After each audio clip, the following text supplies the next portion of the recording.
ሰበር መረጃ ነው ይዤላችሁ የመጣሁትኝ። በዚህ ሊቀ ጳጳስ ጉዳይ ላይ በጣም ብዙ ጊዜ ደጋግመን ተናግረን ነበረ።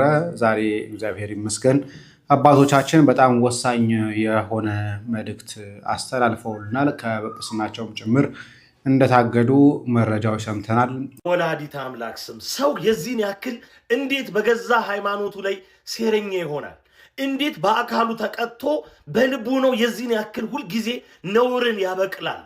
በፍጹም ይህ ሰው ተመችቶት እሱ የታዘዘላቸው ሰዎች የላኩትን ዓላማ እንዲያስፈጽም በገዳማ ያለን እምነት እንዲቀጭጭ ከአእምሯችን እነሱን የማጥፋቱ ጉዳይ እንዲሳካለት አናደርግም። እሸቱንም እሷንም ተዋቸውና እንደምትሉት ነገርየው የመግደል አቅም ካለው ሀገራችን ላይ መሞት የሚገባቸው እጅግ በጣም ብዙ ሰዎች አሉ። ለምሳሌ ወጣቱን በብሔርና በሃይማኖት ከፋፍለው ፓራሳይት ሆነውበት እነሱ እንዲኖሩ መሞት ያለበት ወጣት እንዳላስበው ማለት ነው። የፖለቲካ ጦርነት ሀገራችን ላይ ያደረጉ ያሉ የብሔር ተወካይ ነን የሚሉ ክፉዎችን ለምን አገሉልንም? ጸበል የምገዙ ሰዎች እናትዬ፣ ጸበል እኮ አይደለም የሚያድንሽ፣ እምነትሽ ነው የሚያድንሽ። ሰላም ጤና ይስጥልኝ። እንዴት አላችሁ? እግዚአብሔር የተመሰገነ ይሁን። በአንዳንድ ወቅታዊ ቪዲዮዎች ተመልሼ መጥቻለሁ። እንግዲህ ዛሬ የምንመለከተው አንድ ታላቅ ሊቅ እንግዲህ ሥላሴ ጾታ አላቸው ብለው ሲያስተምሩ ተሰምቷል። ይሄ ብዙ መምህራኖችን እያስቆጣ ይገኛል። ይሄ ነገር ምንድን ነው የሚለውን የምንመለከት ይሆናል። ብፁዕ አቡነ ሩፋኤል እንግዲህ ወደ 7 አህጉረ ስብከት ያላቸው ብፁዕ አቡነ ሩፋኤል ቋሚ ሲኖዶስ ብፁዕነታቸው ከሀገረ ስብከቶቻቸው ተሰብስበው መጥተው በጠቅላይ ቤተ ክህነት እንዲቀመጡ አዘዋል። ለምንድን ነው የታዘዘው? ምንስ ተደርጎ ነው የሚለውን አስቃኛቸዋለሁ። ወደ ዋልድባ አባቶች እናልፍና እሸቱ እንግዲህ በርካቶች ስለ እሸቱ እውነታ እየቆሙ ይገኛል። ያን ማስመለከታችሁ ይሆናል። በጣም ብዙዎችን ያሳዘነው በዚህ ጉዳይ ላይ ታስታውሳላችሁ መቼም ይሞታል የሚል ነገር ተናግሯል እና ከዚህ ጋርም አንድ እህት ያነሳችሁ ሀሳብ አለ። ወደ ዱባይ ማለፍ ብለን እንግዲህ ጸበሉን የስውሯ ማርያምን ጸበል እየቸረቸሩ የሚገኙ እህትና ወንድም አሉ። ተው ልንላቸው ይገባል። እነዚህንና ሌሎችን ነገሮች የምንመለከትበት መርሃ ግብራችን ነው። እስከ ፍጻሜው አብራችን ቆዩ። ላይክ አድርጉት። ዛሬ ላይኩ 2000 መግባት አለበት። ለብዙዎች ይደርስ ዘንድ ሼር አድርጉት። ታዲያ በዚህ ቪዲዮ ውስጥ እንጀምር። እኔ እግዚአብሔር ምስክሬ ነው። ይሄ እግረኛ የሚባል ሚዲያ እንዴት እንደሚያስጠላኝ ከመጀመሪያው ማለት ነው። ምን አስበህ ነው ቢጫ ለብሰህ ሄደህ እዛ ጋር ገዳሞችን የምታውቀው? አንተ ለመወደድ እሸቱን ለማስጠላት እንደዚህ ያን ነገር የምትሰራ ምን ሆነ ነው? ገዳማዊያን እንድንጠላ የምታደርገው ምን ሆነ ነው? እኛ እኮ ገዳማዊያን አንጠላም፣ እሸቱንም አንጠላም። እሸቱ እኮ ቢያንስ ነፍ ነገር ሰርቷል ለቤተክርስቲያን። አንተ ግን አንድ ነገር አልሰራም። አንድ ነገር ማለት ነው። ምን ፈልገህ ነው ግን? በመቤቴ ምን ፈልገህ ነው? ኦርቶዶክስ ነህ መቼም። ምን ፈልገህ ነው ወንድማችን? ፖለቲካ ምናምን ነገር ትሰራለህ እንደዛ ሄደህ አንተ በቃ ጻድቅ ገዳም ሄደሃል። እዛ ጋር አባቶችን ቀርጸህ አምጥተህ እሸቱን ልታስረግም ማለት ነው። እሸቱም ወንድማችን ነው፣ ያስፈልገናል። ሲያጠፋን እናገረዋለን። አዎ ገዳማዊያንን ማንጠላም። አንተ ግን በስመ አብ እግር አረኒ ያለ ነገር በስመ ይሄውላችሁ አባት በልጁ ላይ ልጅ ደግሞ በአባቱ ላይ እንዲነሳ እየተደረገ እየተሰራ ይገኛል። እየተለፋ እየተጣራ ይገኛል። እግረኛው ሚዲያ ከሰሞኑን እየሰራቸው ያሉ ቪዲዮዎች ምዕመኑ አብልጦ የገዳም አባቶችን እንዲጠላ ያስደርገዋል። እሸቱን መለሰ ኦዲየንሱን ይዛል ብሎ ያሰበውን ኮንተንት ወደ ተመልካች አቀረበ። ያንን ነገር ደግሞ አባቶች ተመልክተው አይ ይሄ ነገር አይሆንም ብለው ለእሸቱ መለሰ መለሱ። እሸቱ መለሰ መልሶ ደግሞ ይቅርታ በማለት ቪዲዮዎችን አቀረበ። እግራቸው ስር ተደፋ። አንተም ደግሞ ያንን ነገር ከግምቱ ሳታስገባ ቀርተ በቦታው ድረስ ሄደ መርዝህን ረጨ። አባቶችም ከአባትነታቸው የማይጠበቅ ነገር ካንደበታቸው ሰደዱ። ምዕመኑ ይህን በተመለከተ ጊዜ ግልፍተኛና ቸልተኛ ሆኖ በአባቱ ላይ ተነሳ። ምዕመኑ ኦርቶዶክሲያን ባለማተቦች ይህንን ቪዲዮ ኮፒ ሊንክና ሼር እያደረጋችሁ በኦርቶዶክሲያን እንዲሁም በአባቶች ላይ የተነሳውን ነገር የተቃጠውን ሴራ እንድናከሽፉ ስል በሉ እግዚአብሔር ስም ጠይቃችኋለሁ። በዚህ ሴራ እንዳትሸወዱ ማለት እፈልጋለሁ። አባት በልጅ ላይ እንዲነሳ፣ ልጅም በአባቱ ላይ እንዲነሳ እየተሰራ ያለ ሴራ ነው። ወላዲተ አምላክ ስም ሰው የዚህን ያክል እንዴት በገዛ ሃይማኖቱ ላይ ሴረኛ ይሆናል? እንዴት በአካሉ ተቀጥቶ በልቡ ነው የዚህን ያክል ሁልጊዜ ነውርን ያበቅላል? በፍጹም ይህ ሰው ተመችቶት እሱ የታዘዘላቸው ሰዎች የላኩትን ዓላማ እንዲያስፈጽም በገዳማ ያለን እምነት እንዲቀጭጭ ከአእምሯችን እነሱን የማጥፋቱ ጉዳይ እንዲሳካለት አናደርግም። በደንብ ሼር ኮፒ ሊንክ ታደርጉልኛላችሁ። ይችን እውነትማ በደንብ አድርገን እንፈትላታለን። ምንድን ነው የሆነው? በዋልድባ ገዳም የተገኘው ቢጫውን ወይ ጣል አድርገህ አባቶች ፊት በቃ አንተ ስርዓት ጠባቂ መጋቢ ሰናያት እሸቱ ነውረኛ ከቤተ ክርስቲያን ተቆርጦ መጣል ያለበት ብልት አድርገህ ወስደህ እዛ ቦታ ተገኝተህ የተጻፈ ነገር ለገዳማውያኑ ሰጥተህ አስነበብክ አይደለም? የላኩ አካላት እንዴት ነው ሲልኩ ባለስንት ገጽ ደብዳቤ ሰጥተው ነበር የላኩ? ጉዳዩ እንዲህ ነው። በግንቦት ወር ሲኖዶስ ላይ ማለት ነው የገዳማውያን አንድነት አንድ መረር ያለ መግለጫን አውጥቶ ነበር። በብፁዓን አበው ሊቃነ ጳጳሳት በአጠቃላይ በቅዱስ ሲኖዶሱ አሁናዊ እንቅስቃሴ ላይ የኦርቶዶክስ ተዋሕዶ ቤተክርስቲያናችን በገዛ ሀገሯ ላይ እየገጠማት ስላለው ችግር የሚያትትና ጨከን ያለ እርምጃ ውስጥ እንዲገቡ የሚያስገድድ ነበር። ይህ የሚያሳስበው ኃይል ታዲያ ይሄ ነገርማ አይሆንም፣ የገዳማውያን ስም በሰው ልብ ውስጥ ያለውን ቦታ መሸርሸር አለብን የሚል ዓላማ ተያዘ። ሁለቱም ነው እንዲመታ የተፈለገው፣ ወንድማችን እሸቱም እንዲሁም የገዳማውያን ልዕልና። ወንድማችን እሸቱ ይቅርታ ከመጠየቅ ውጭ ምንም ሊያደርግ አይችልም። በእርግጠኝነት የምናገረው ደግሞ እሸቱን እጅግ በጣም እንወደዋለን። የሰራው ዘመን ተሻጋሪ ስራን ምንምና ማንም ሊፍቀው አይችልም። ወንድማችን አሁንም በቀደመ የታላቅ ወንድምነት ልዕልና እንድትቀጥል እንፈልጋለን። መሳሳት የሚሰራ ሰው አካል ነው። ሲሳሳት ለምን ብለነው እናውቃለን። ነገር ግን እሸቱ በፍጹም ከማንነታችን የማይቆረጥ ወሳኝ አካላችን ነው። ወንድማችን እሸቱ መበርታት ብቻ ነው ያለበት። በዋልድባ ገዳም የጀመርከውንም ፕሮጀክት ጨርሰህ የጠላትን አፍ እንደምታዘጋ አምናለሁ። በሌሎች የትኞቹ መንፈሳዊ ፕሮጀክቶቹ በሙሉ ሁሉም ኦርቶዶክሳዊ አብሮ ይቆማል። ይህ እግረኛው የተባለ እግር አልባ ሚዲያ ግን ከዚህ ቀደም አስታወሳችሁ እማሆይ አመልማልን ያ ደፋሪ መነኩሴ የሰራቸውን ስራ ያንን ነገር አውጥተን አጋልጠን ስንሰጥ መነኩሴውን አስቀድሞ ስማቸውን የማጥራት ስራ ገንዘብ ተቀብሎ ከሰራ በኋላ እማሆይን ስቱዲዮ ጠርቶ ሲያሳቅቃቸው እኔና ወንድም የብሩኬ ስጋ እንዲሁም እማሆይን ያኖረቻቸው አንድ ጀግና ሴት በደጅ ነበርንና መኖራችንን ሲያውቅ ውጡልኝ ብሎ እማሆይን አስወጥቶ ዘብቶባቸው እያለቀሱ ሄደዋል። ወላዲት አምላክ ምስክር ትሁነኝ፣ ዋሽቼ እንደሆነ መድኃኔዓለም አይለመኝ። እንዲህ ያሉ ሐሳቦች ላይ በማቀባበል የተንኮለኝነትን ስራ እየሰራ ዛሬ ደግሞ መነኮሳቱን በዚህን ያክል ደረጃ ስማቸውን ለማጥፋት መጋጋጥ በእውነት ያሳዝናል፣ ያሳፍራል። አይሳካልህም፣ አይሆንልህም። ገዳማን አባቶቻችን እንዲሁም ደግሞ ገዳማን እናቶቻችን መነኮሳት የኛ የዘላለም ልዕልናዎቻችን ናቸው። በሁለቱም ድርድር የለም። ተንኮለኛ አይሳካለትም። ኦርቶዶክስ ተዋሕዶ ቤተክርስቲያን ግን ታብባለች። መቼም ቤተክርስቲያን ያስተማረችን የወንድሞቻችንን ጉድፍ የወንድሞቻችንን ኃጢአት እንድንሰውር ነው፣ እንድንሸሽግ። በአደባባይ ወንድሜ ኃጢአት ቢሰራ እኔ ራሴን ጻድቅ አድርጌ የእሱን ኃጢአት ማጉላት አይደለም። አሁን ከዚህ ፖድካስት ወይም ደግሞ ከዚህ ቀረጻ የተረዳሁት ከዋልድባ ገዳም ከሚገኙ አባቶች ጋር የነበረውን ቀረጻ የተረዳሁት አንድ አካል ራሱን ንጹህ እያደረገ ሌላውን አካል መወንጀል ማለት ነው። እኔ እንደው ሲራገሙ ራሱ እኔ አሁን በቦታው ቢሆን ሲራገሙ እንኳን ተው ማለት ይቻል ነበር። ካልሆነ ያንን ቪዲዮ ቆርጦ ማውጣት ይቻል ነበር። ትሞታለህ የሚሉ ነገሮችን ሲናገሩ እንዲህ አይነት ቃለ ውግዘት የእመቤታችንን ስዕል ይዘን ወተን መቋሚያ እየጣልን የሚሉ ነገሮችን እንኳን ሲናገሩ ይሄ አካል የቪዲዮ አካል ቆርጦ ማውጣት ይቻል ነበር። ነገር ግን አሁን እየተፈለገ ያለው እኛ አባቶቻችን ላይ ጥላቻ እንዲኖረን ነው። የገዳም አባቶቻችን ላይ ማለት ነው። እየተረዳሁት ያለው ያ ነው።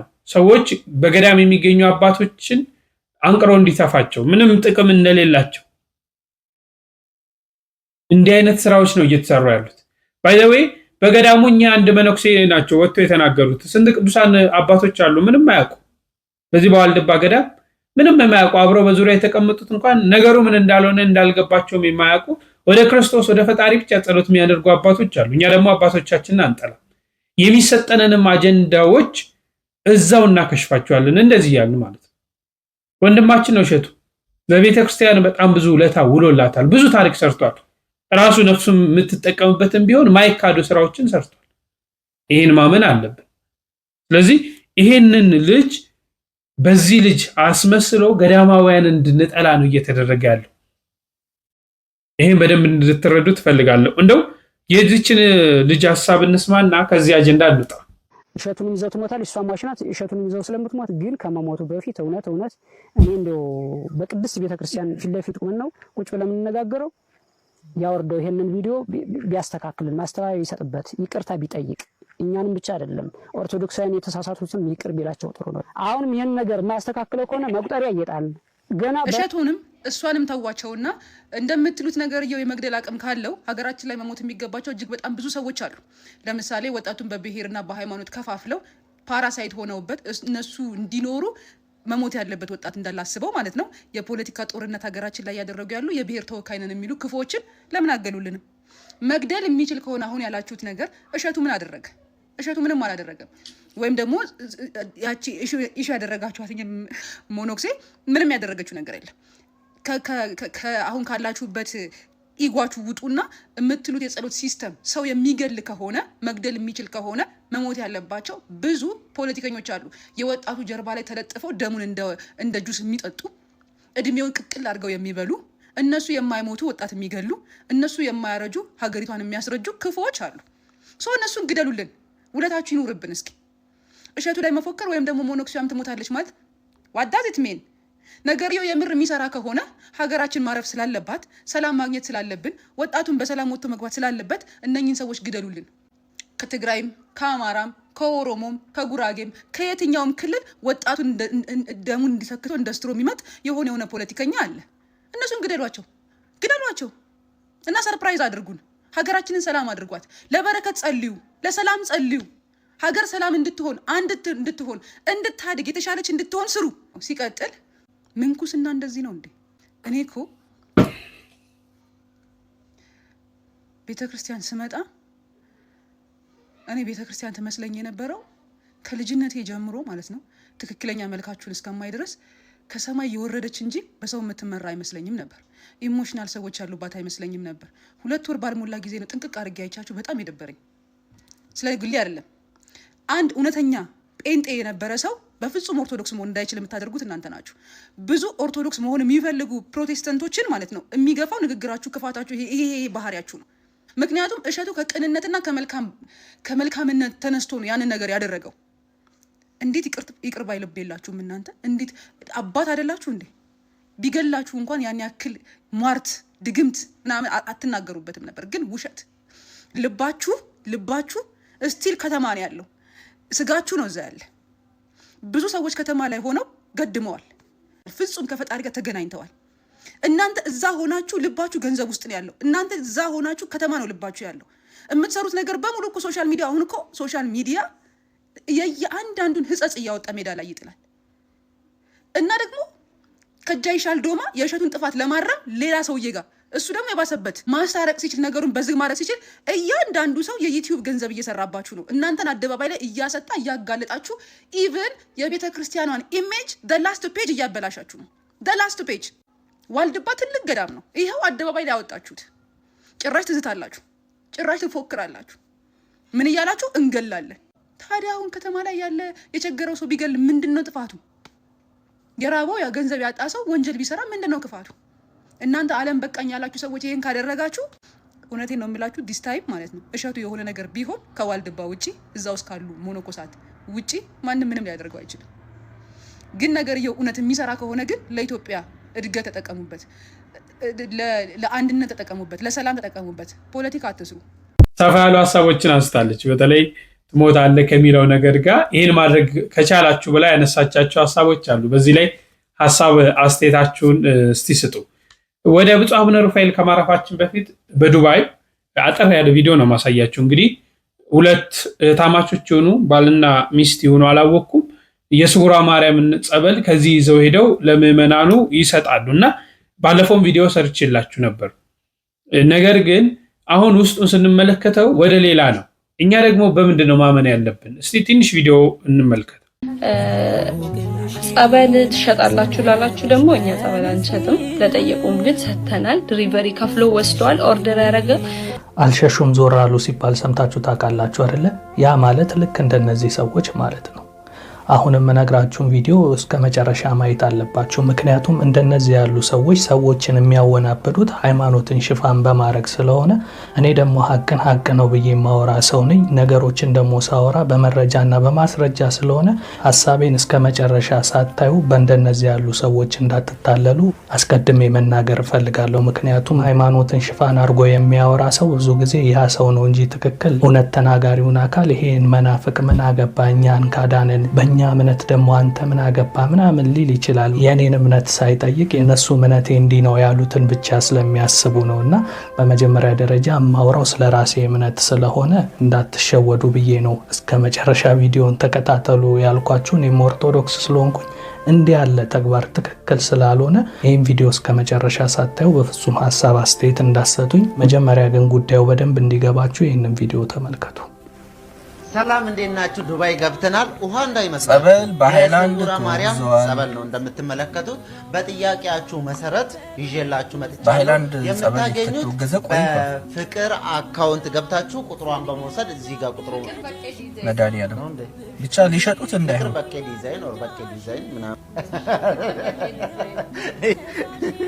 ስለዚህ ጸበሏን የስውሯ ማርያም እናታችንን ጸበል ልታገኙ ትችላላችሁ። 4 ተሽከርካሪበት አትሽከርከሩብኝ ይሄን ነገር ሊጨርስ። ለማንኛውም ሁላችሁም በስውር ጸበልን ወደ ንግድ ነው የቀየሩትና እነሱ የሚሉት እንግዲህ ጸበሉን አንሸጥም ነው የሚሉትና እንዴት እንደሚሸጡት ግን እኔ ያሳያቸዋለሁ። ብዙ ጊዜ ብልጥ ነጋዴዎች የሚጠቀሙት በምን እንደሆነ ታውቃላችሁ? የህዝቡን ደካማ ጎን ነው ወደ ንግድ የሚቀይሩት። ለምሳሌ ጎበዝ ነጋዴ ሰው ህዝቡ ምን ያስፈልገዋል፣ ህዝቡ ምንድን ነው የሚፈልገው የሚለውን ካጠና በኋላ ያ ህዝቡ የሚያስፈልገውን ነገር ሲያመጣ እቃውን ቶሎ ይሸጣል፣ ቶሎ ትርፋማ ይሆናል ማለት ነው። እና አሁን የነሱን የንግድ መረብ በደንብ ላሳያችሁ ነው። በመጀመሪያ ደረጃ እዚህ ጋር ጸበሉን እያስተዋወቀ ነው ያለውና አጠገቡ ያለችው እንግዲህ ባለቤቱ ትመስለኛለች። ምን እየሆነች እንዳለ እስኪ ልብ ብላችሁ አይታችሁታል? እዚህ ጋር እሱ ራሱ ምን እየሆንሽ ነው አይነት ነገር እያላት ነው። እና አንዱ ይሄ የንግድ ስትራቴጂ ነው። እሱ ስለ ጸበሉ እያወራ ነው፣ እሷ ደግሞ ስለለበሰችው ልብስ ዲዛይን እያሳየች ነው ማለት ነው። ምክንያቱም እነዚህ ሰዎች ልብስም ይሸጣሉ እና በአንድ ድንጋይ ሁለት ወፍ የሚባለውን ፐርፐዝ እዚህ ጋር አያችሁ።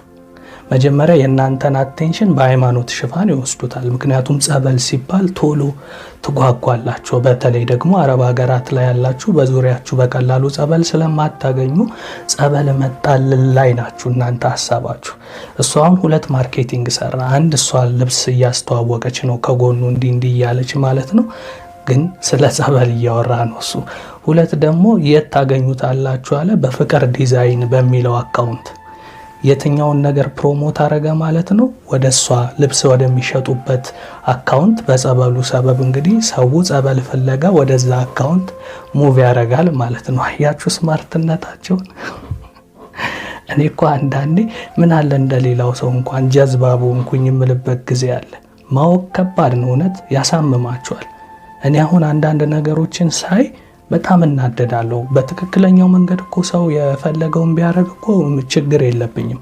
ግን ሃይማኖትን ሽፋን አድርጎ ሰውን ደግሞ በማይገባው መንገድ አታሎ የሚደረግ ነገር ግን እኔ ራሴን ስለሚያሳምመኝ ጭምር ነው ህዝቡ እንዲነቃ ሁሌም ከእውነት ጎን ለመቆም የምጋፈጠው። እንደሚታወቀው እውነት የሚያወራ ሰው ብዙ ጠላትም ነው የሚያፈራውና አሁን እኔ ለእናንተ እንዲህ በማስረዳው ነገር ራሴ ላይም ብዙ ጠላት እያመጣውም እንደሆነ አውቀዋለሁ። ነገር ግን እውነት ተናግሮ የመሸበት ማደር የሚባል ነገር አለ። ፈጣሪም ቢሆን አንድን ነገር እያወቃችሁ ዝም ስትሉ በእናንተ ነው የሚፈርደውና በዚህም አለ በዚህ እውነትን ስትይዙ ግን ከእናንተ ጋርም ፈጣሪ ስላለ ነው እንዲህ ያለውን ነገር በግልጽም እየተጋፈጥኩ ያለሁትና አሁን ወደ ወሬ ልግባና እሷ ደግሞ ምን እያለች ነው የሚለውን ደግሞ እስኪ ትንሽ ቪዲዮን እንይና ከዛ በኋላ እኔ አብራራላችኋለሁ። ይህም ቪዲዮ ተመልከቱት። ሰላም ቤተሰብ እንዴት ናችሁ? እንግዲህ ጸበል ለጠየቃችሁኝ ይኸው በዚህ መልኩ አውጥቼላችኋለሁ። በጣም ብዙ ልጆች ናቸው ጸበል የጠየቃችሁኝ። እንግዲህ የቻልኩትን ያህል አውጥቼዋለሁ። በሀሳብም የቻልኩትን ያህል መልሻለሁ። ጸበል ትሸጣላችሁ ላላችሁ ደግሞ እኛ ጸበል አንሸጥም። ለጠየቁም ግን ሰጥተናል። ዲሊቨሪ ከፍሎ ወስደዋል። ኦርደር ያደረገ ከኦርደራቸው ጋር ሄደዋል። ኦርደር የማያደርገው ደግሞ ዲሊቨሪ እየከፈለ እየወሰዱ ነው። ከዛ የተረፈ ግን ጸበል አልሸጥንም፣ ጸበል አንሸጥም ወደፊትም። እንግዲህ ለጠየቃችሁኝ ልጆች ይኸው ኦርደራችሁን ነገ ተቀበሉ። እናመሰግናለን። እየሰማችሁ ነው አይደለ? በመግቢያ ላይ ለዛ ነው አልሸሹም ዞር አሉ የሚባለውን አባባል ታውቁታላችሁ ወይ ያልኳችሁ። ምን አለች እዚህ ጋር? ብዙ ሰዎች ጸበል እየሸጥን እየመሰላቸው ነው፣ እኛ ግን ጸበል አንሸጥም አለች። ታዲያ ምን እያረገች ነው? እያደለች ነው በነፃ። ከኛ ጋር ኦርደር ለሚያረግ ሰው ጸበል አብረን እንልካለን። ከኛ ኦርደር ደግሞ ያላረገ ሰው ደግሞ ለጸበሉ ኦርደር ማረጊያውን ብቻ ነው የምናስከፍለው እንጂ ለጸበሉ አንከፍልም። በቃ እኮ ሁሉም ሰው ጀዝባ የሚመስላቸው ሰዎች እኮ አሉ። እንዲህ በጣም እኮ ነው የሚገርመው። እንዲህ ማርኬቲንግ ማለት ይሄ ነው።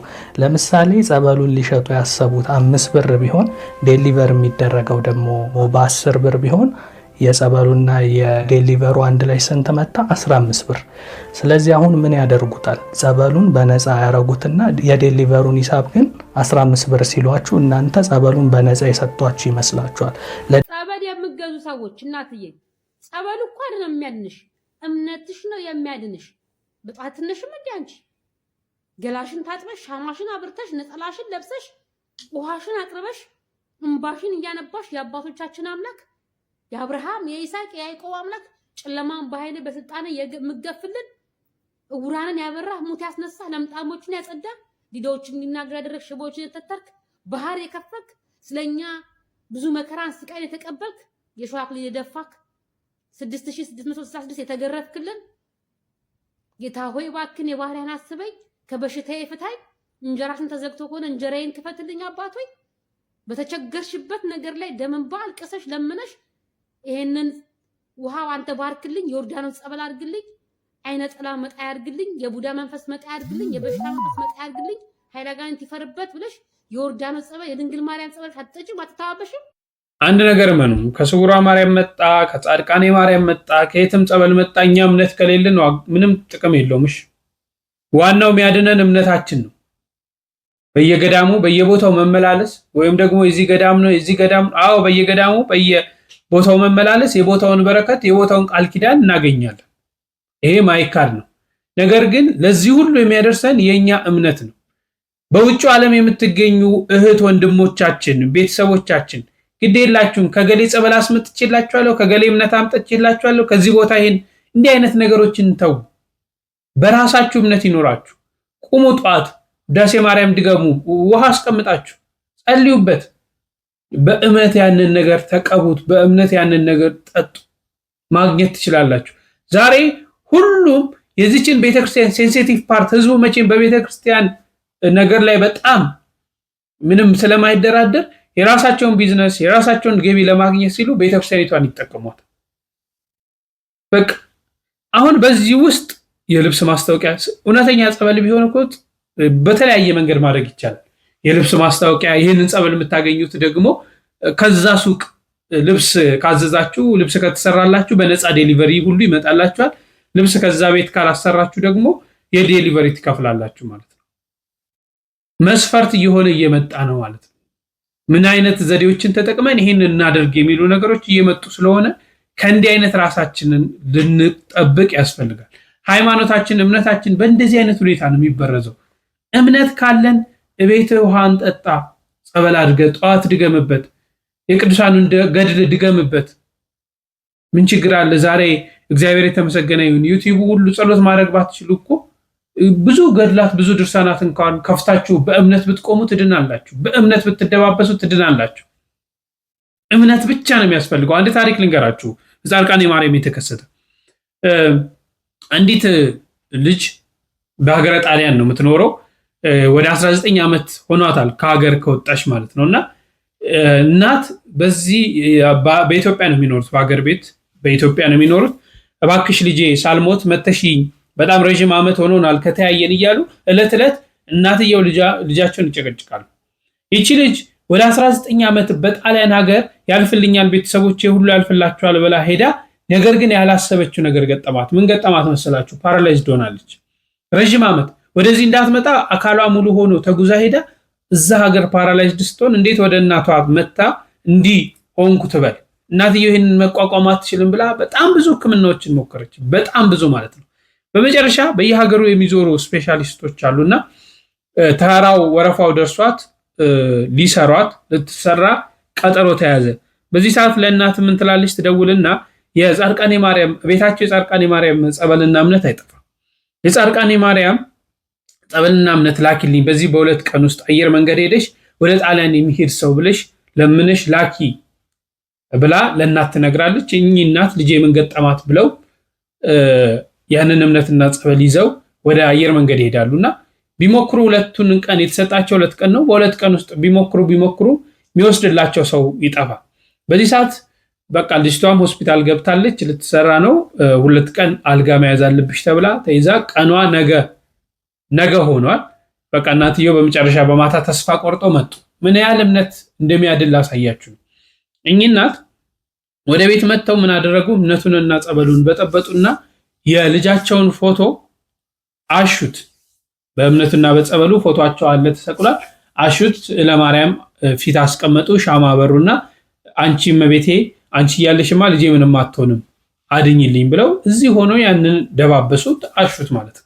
እንግዲህ ሀገር ሰላም ብለው ይተኛሉ። ማታ ነው። ጠዋት ስልክ ይደወልላቸዋል። እቺ ልጅ 10 ምናምን ዓመት ፓራላይዝድ የሆነች ልጅ ምን እንደሆነ በማይታወቅ ሁኔታ ድና ትገኛለች። ጠዋት ዶክተሮች እንግዲህ ሊሰሯት ወደ ሰርጀሪ ሩም ልትገባ ስትል ድናለች። ምን ያህል የእናቶቻችን እምነት ምን ያህል እንደሆነ። ስለዚህ በየሀገሩ ያለንም ሰዎች በእምነታችን ነው የምንደምነው። ማንም እየተነሳ ሲያጭበረብረን መጭበርበር የለብንም ማለት ነው። ካመናችሁ ምንም ነገር ይደረግላችኋል። እምነት ሳይኖረን ግን በየገዳሙ ብንዞር ዛሬ ሁለተኞች ሆነን ጻድቃኔ ሲባል የሆነ ነገር ሲባል በየቦታው እኛው ራሳችን እኮ ብዙ የምናረክሳቸው ነገሮች አሉ። ለምሳሌ አዲስ አበባ ላይ ብትመለከቱ ቃጥላ ማርያም ተብሎ በጣም በቃ ህዝቡ ሌሊቱን ሙሉ ጸበል፣ ሌሊቱን ሙሉ ነው የነበረው፣ ቀኑን ሙሉ 24 ሰዓት። የእግዚአብሔር ስርዓት አልተጠበቀም። ዛሬ ግን እዛ ቦታ ብትሄዱ 2 እና 3 ሰው የለም። ቦታውም የማዳን ስራውን እየተወ ነው። እንዲህ አይነት ነገሮች ላይ ጥንቃቄ ልናደርግ ያስፈልጋል ብዬ አስባለሁ። እሺ ብፁዕ አቡነ ሩፋኤል እስቲ እንመልከት አንድ ነገር ነውና አቀርብላችኋለሁ። እናንተ ሙሉ ማንበብ ትችላላችሁ። ሀገረ ስብከቱ ስር የሚገኙ ማህበራት ካህናትና ማህበረ ምእመናን ባቀረቡት አቤቱታ የሚፈጽሟቸው የዶግማና የቀኖና ጥሰት፣ የንብረት የሀብት ምዝበራ፣ የቤተክርስቲያናችንን መዋቅር ማፍረስና በርካታ አስተዳደር በደል እየደረሰባቸው መሆኑን ገልጸው ባቀረቡት አቤቱታ መነሻ መንበረ ፓትርያርክ ጠቅላይ ቤተ ክህነት አስተዳደር ጉባኤ ያሳለፈው ውሳኔ፣ ስለዚህ ብፁዕነቶ በቋሚ ሲኖዶስ ውሳኔ መሰረት ጉዳዩ በአስቸኳይ ተጣርቶ ውሳኔ እስከሚሰጥ ድረስ በማንኛውም የሀገረ ስብከት አስተዳደር ስራ እንቅስቃሴ እንዳይገቡ ሆኖ በአጣሪ ኮሚቴው ለሚቀርቡለት ጥያቄ መልስ ብቻ እንዲሰጡ እስከ ጥቅምት 2019 ዓ.ም ቅዱስ ሲኖዶስ ምልአተ ጉባኤ ድረስ በመንበረ ፓትርያርክ ጠቅላይ ቤተ ክህነት ግቢ ሆነው የመጨረሻ ውሳኔውን እንዲጠባበቁ የተወሰነ መሆኑን እናሳውቃለን ይላል። ስለዚህ ሁላችንም ባለማህተብ ክርስቲያኖች ይህ መረጃ የደረሳችሁ በደም ሼር፣ ኮፒ ሊንክ፣ ሪፖስት እያደረጋችሁ ለመላው ባለማህተብ አድርሱ። ቤተ ክርስቲያናችንን ለወንበዴ ያሳልፈን አንሰጥም ስትሉ ደግሞ ኮሜንት ላይ ጻፉልኝ። እንግዲህ ብፁዕ አቡነ ሩፋኤል እስከ ጥቅምት 2019 ቅዱስ ሲኖዶስ ምልአተ ጉባኤ ድረስ በአዲስ አበባ በማረፊያ ቤታቸው እንዲቆዩ ቋሚ ሲኖዶስ ትላንትና ሰኔ 24 ደብዳቤ ጽፎ ደርሷቸዋል ማለት ነው። ምንድን ነው ከተባለ እንግዲህ የአካባቢው ማህበረ ምዕመናን ካህናቱ አቤቱታ በማስገባት ነው። ብፁዕነታቸው ከፍተኛ የዶግማና ቀኖና ጥሰት እያሳዩ ነው፣ ዶግማና ቀኖና በራሳቸው እየጣሱ ነው የሚሉ ነገሮች፣ ሀብት ንብረት እየወደመ ነው፣ ከፍተኛ ነገር እየተደረገ ነው፣ የቤተ ክርስቲያንን መዋቅር እያፈረሱ ይገኛል፣ ከካህናቱ ከማህበረ ምዕመናኑ እየተስማሙ አይደለም።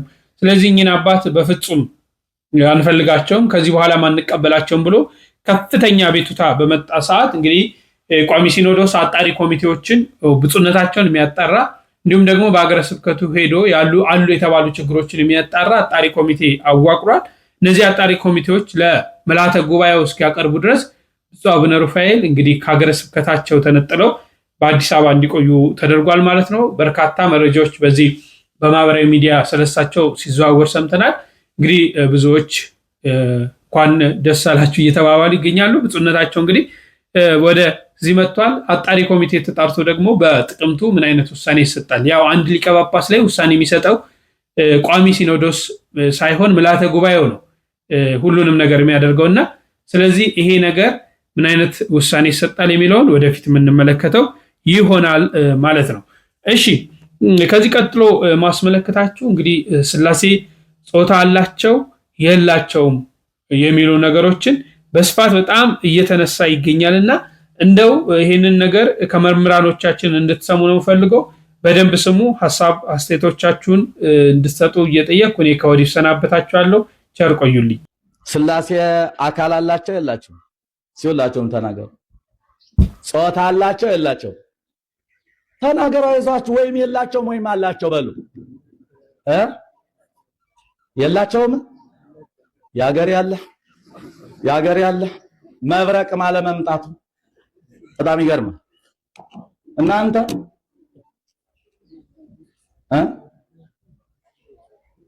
የታቃለ ህይወት እርሶም ባሉበት ልናገር። አንድ ሰው ሲሰብክ ስለሰማው ሊቀ ስልጣናት እንኳን ኖሩ ዛሬ አንድ ምሁር ሲያስተምር ሰምቻለሁ። ይሄን ነገር ሃይ መባል መቻል አለበት። ጾታ የላቸውም የተባሉ መላእክት ናቸው እንዴ? ከሦስቱ አካላት አንዱ አካል የሌለው ነው እንዴ ከመቤታችን ሰው የሆነው እንዴ? ምንድነው?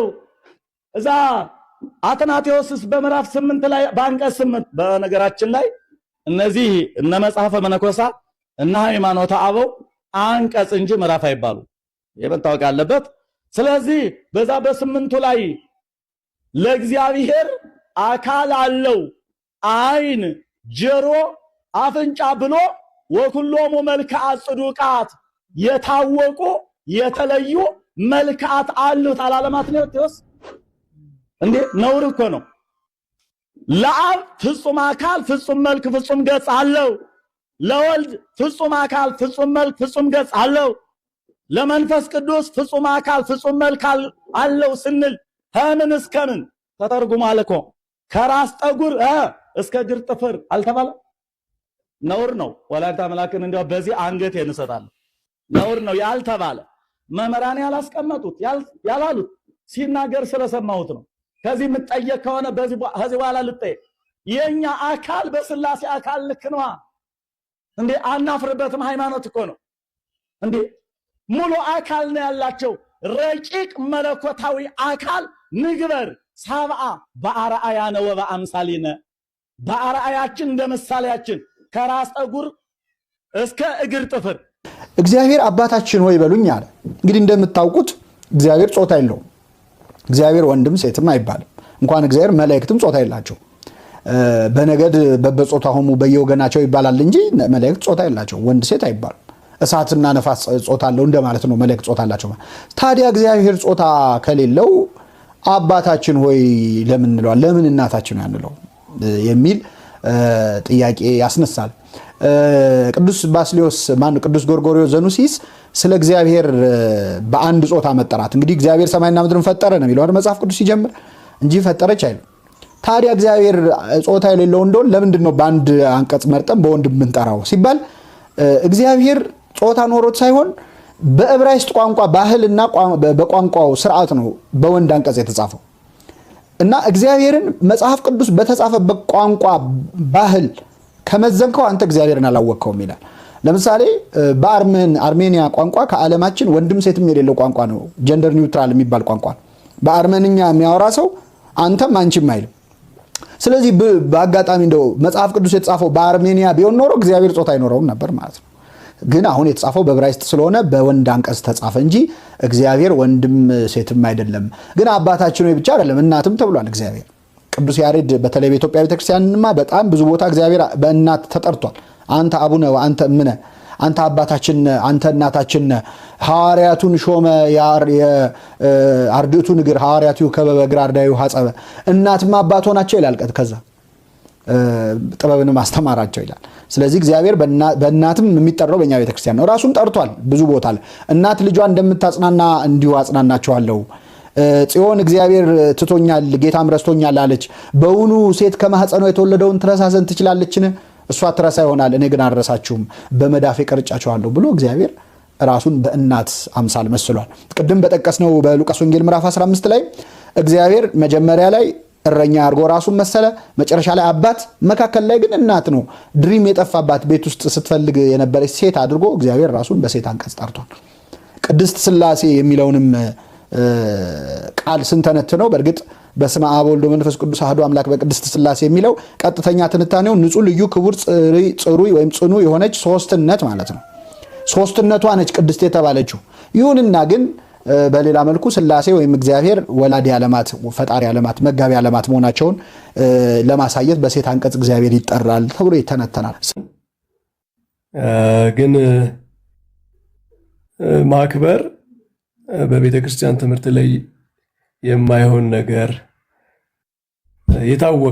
የታወቀን ነገር ላይ ስህተት ሲሰራ ዝም ማለት አይደለም።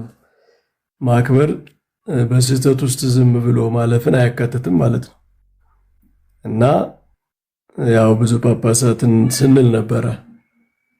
ከሊቅነት በክህነት ደረጃ ጵጵስና ይበልጣል። ደግሞ በጳጳሳት ላይም ሲሳሳቱ በተሳሳቱ ጊዜ ተናግረናል። እንደ ልጅነታችን የሰማነውን የተማርነውን እና ያ ለአንዱ የሚደረግበት ለአንዱ የማይደረግበት ምክንያትም ስለሌለ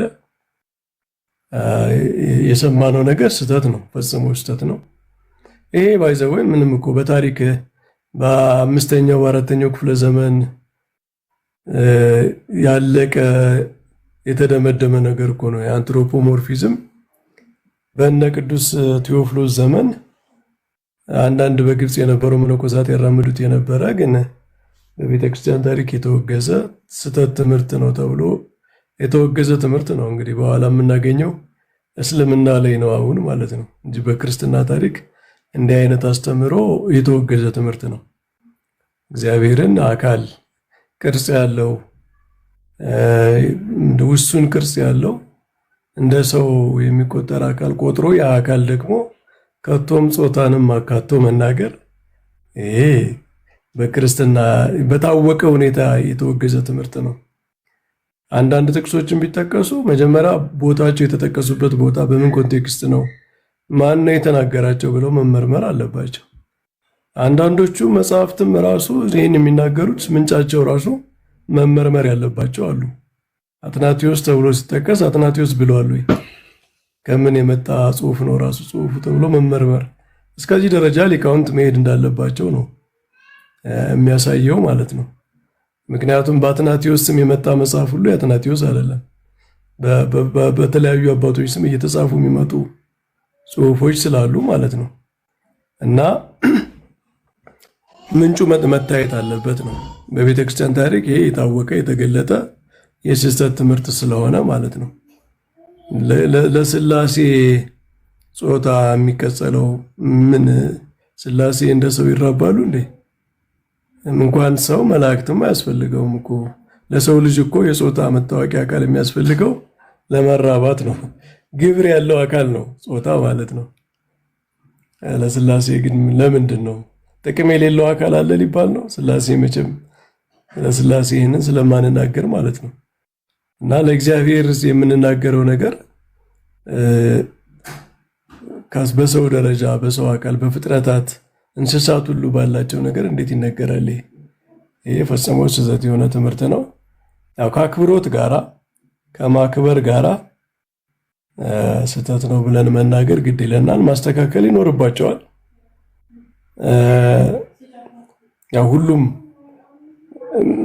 ሁሉም ሰዎች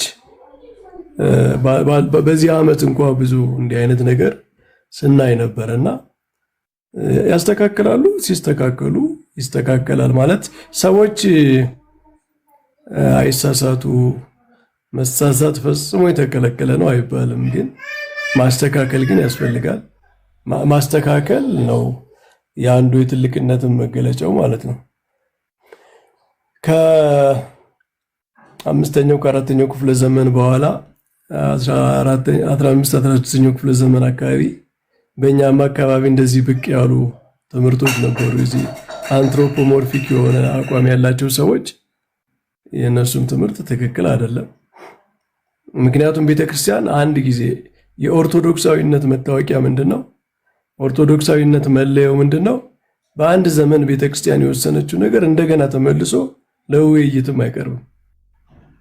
በቃ የጥንቷ ቤተክርስቲያን የተስማማችበት የወሰነችበት ነገር ከሆነ እኛ ቤተክርስቲያን ኢንፋሊብል ነች፣ ቤተክርስቲያን የማትወድቅ ነች፣ ቤተክርስቲያን የማትሳሳት ነች ብለን ስለምናምን ጥንታዊቷ ቤተክርስቲያን ተስማምታ የምታምነውን ትምህርት ከብዙ ዓመት በኋላ እንደገና ተመልሶ ለክርክርም አይበቃም፣ ለውይይትም አይበቃም። እንደው ያንን ለማጥናት ያለፈውን ታሪክ ለማጥናት ድርሳናት ይነበባሉ፣ መጽሐፍት ይመረመራሉ እንጂ አዲስ ትምህርት አዲስ ውሳኔ እንደዛ አይደረግም፣ አይመጣም። ይህ የኦርቶዶክሳዊነት መገለጫም ስላልሆነ ማለት ነው። እና የሚጠቀሱትም ጥቅሶች መመርመር አለባቸው ከነ ምንጫቸው ማለት ነው። ደግሞም ሊቃውንት እንዴት ነው የተረጎማቸው አስማምተው። ምክንያቱም እግዚአብሔር ማንንም አይመስልም የሚልም እኮ ጥቅስ አለ። ደግሞ የሚመስለው የለም የሚል ጥቅስም እኮ አለ። አንዱን ጥቅስ ጠቅሶ አንድን ጥቅስ አለመጥቀስ አይቻልም። ስለዚህ አስማምቶ መተርጎም ነው የሊቃውንት መገለጫም ማለት ነው። አስማምቶ የሚተረጎሙት ይተረጎማሉ። አንተረጎምም የሚሉ ንባባት ደግሞ መመርመር ይኖርባቸዋል። ምንጫቸው ራሱ በቤተ ክርስቲያን ውስጥ በግዕዝ ተጽፈው ስለተገኙ ወይም ቤተ ክርስቲያን ጠብቃ ስላቆየቻቸው ምንም መመርመር የሌለባቸው ጽሑፎች ነው ማለት አይደለም። ብዙ ጽሑፎች ሊመረመሩ ይገባል። ምክንያቱም በዘመናት ውስጥ ከአንዱ ቋንቋ ወደ አንዱ ቋንቋ ሲተረጎሙ ሲስተላለፉ የተላለፉበት መንገድ እንዲመረመሩ የሚያስገድድ ነገር አንዳንዴ ሊኖር ይችላል፣ በመጽሐፍትም ማለት ነው። ስለዚህ ወጥ በሆነው ትምህርት ሊመረመሩ ይገባል። አንዳንድ መጽሐፍት እንደዚህ የሚጠቀሱ ቢኖሩ ከአዋልድ መጽሐፍትም ከምንም መመርመር አለባቸው። ምክንያቱም ቤተክርስቲያን አዋልድ መጽሐፍት አይመረመሩም አላለችም፣ ይመረመራሉ ነው ያለችው። በታወቀው ትምህርት፣ በጸናው ትምህርት፣ በአስራው መጽሐፍት፣ በሊቃውንት ትምህርት፣ በቤተክርስቲያን ጉባኤያት፣ በታሪክ በሚታወቁ ትምህርቶች፣ በጸኑ ትምህርቶች፣ ዓለም አቀፋዊቷ ቤተክርስቲያን በተቀበለቻቸው ትምህርቶች አዋልድ መጽሐፍት ይመረመራሉ፣ ይታያሉ። እና የሆነ ቦታ አንድ ነገር ንባብ ተገኘ ማለት በቃ ያ ትምህርት ቤተክርስቲያን ላይ መሀል ላይ መጥቶ ቁጭ ይላል ማለትም አይደለም። እና